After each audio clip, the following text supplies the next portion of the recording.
ದರ್ಶನ್ ಗ್ಯಾಂಗ್ನಿಂದ ರೇಣುಕಾಸ್ವಾಮಿ ಕೊಲೆ ಕೇಸ್ ಬೆನ್ನಲ್ಲೇ A1 ಆರೋಪಿ ಪವಿತ್ರ ಗೌಡಗೆ ವಾರಕ್ಕೊಮ್ಮೆ ಮನೆಯೂಟವನ್ನ ಕೊಡಲಾಗುತ್ತೆ.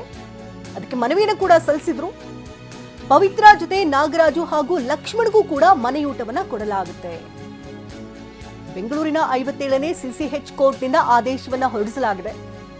ದಿನನಿತ್ಯ ಮನೆ ಊಟಕ್ಕೆ ಜೈಲು ಅಧಿಕಾರಿಗಳು ಆಕ್ಷೇಪವನ್ನು ವ್ಯಕ್ತಪಡಿಸಿದ್ರು. ಆದೇಶವನ್ನ ಮಾರ್ಪಡಿಸಿದ 57ನೇ CCH ಕೋರ್ಟ್ ಕೇವಲ ಇವರಿಗೆ ಮಾತ್ರ ಅನುಮತಿಯನ್ನು ಕೊಟ್ಟರೆ ಇನ್ನು 4,000 ಖೈದಿಗಳಿಗಿಂತ ಹೆಚ್ಚಾಗಿದ್ದಾರೆ. ಅವರೆಲ್ಲರೂ ಕೂಡ ಮನವಿನ ಸಲ್ಲಿಸಿಕೊಡ್ತಾರೆ. ಅವರೆಲ್ಲರಿಗೂ ಕೂಡ ಕೊಡೋದಕ್ಕೆ ಸಾಧ್ಯ ಆಗುತ್ತಾ ಅನ್ನುವಂತಹ ಪ್ರಶ್ನೆಯನ್ನ ಮಾಡ್ತಾ ಇದ್ರು ಅಧಿಕಾರಿಗಳು. ಜೈಲಧಿಕಾರಿ ಇದಕ್ಕೆ ನಿರಾಕರಣೆಯನ್ನ ತೋರಿದ್ರು. ಆದರೆ ಇದೀಗ ಮನೆಯೂಟಕ್ಕೆ ಅವಕಾಶವನ್ನ ನೀಡಲಾಗಿದೆ.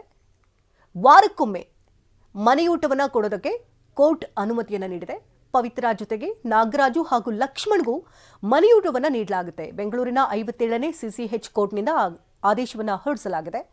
ದಿನನಿತ್ಯ ಮನೆ ಊಟಕ್ಕೆ ಜೈಲು ಅಧಿಕಾರಿಗಳು ಆಕ್ಷೇಪವನ್ನ ವ್ಯಕ್ತಪಡಿಸಿದ ಬೆನ್ನಲ್ಲೇ ವಾರಕ್ಕೊಮ್ಮೆ ಮನೆಯಿಂದ ಊಟವನ್ನ ತೆಗೆದುಕೊಂಡು ಕೊಡಬಹುದು ಅಂತ ಸೂಚನೆಯನ್ನ ನೀಡಲಾಗಿದೆ.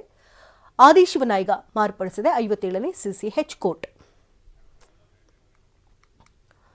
ಇನ್ನು ದರ್ಶನ್ ಕಡೆಯಿಂದಲೂ ಕೂಡ ಜೈಲು ಊಟ ಬೇಡ, ಮನೆಯಿಂದಲೇ ಊಟ ಬೇಕು ಅಂತ ಅರ್ಜಿನ ಸಲ್ಲಿಸಲಾಗಿತ್ತು. ಜೊತೆಗೆ ಈತ